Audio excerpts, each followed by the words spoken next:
Had another interesting question from someone that wanted to know, will chili peppers help me burn off my belly fat? Because chili peppers are hot and it's thermogenesis. So if I get hot, it'll just melt the fat off, right?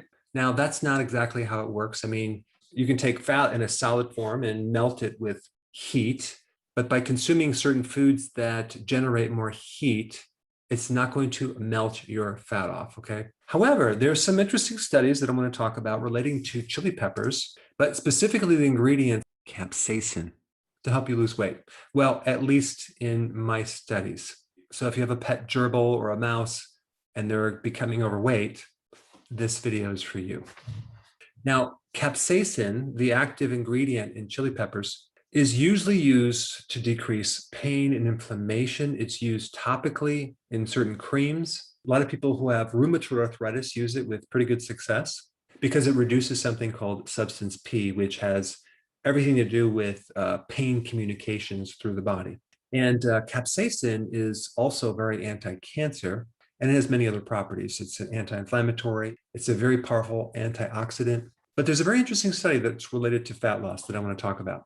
Based on one study, there was significant reduction in abdominal fat, especially in the posterior side, which is the back fat.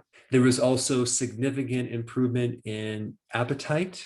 It helped satiety, mainly because apparently it improves leptin resistance. There was less triglycerides stored in the fat, so there was less of a fatty liver. There was also improvement in the microbiome that can help your blood sugars and help make insulin more sensitive.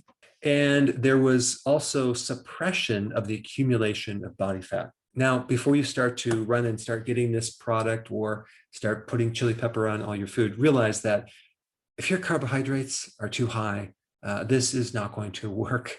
I mean, it might enhance things a little bit if you're already on a low carb diet and you're doing intermittent fasting. But there's many different phytonutrients in plants and vegetables that have a thermogenic effect, but the vast majority of these studies are done on mice, not humans. So I don't want to set you up for some unrealistic expectations, but in general, chili peppers are actually a very good spice if you can tolerate the heat sensation, which personally I cannot consume things that are too hot. I like the chili peppers that are a bit more mild.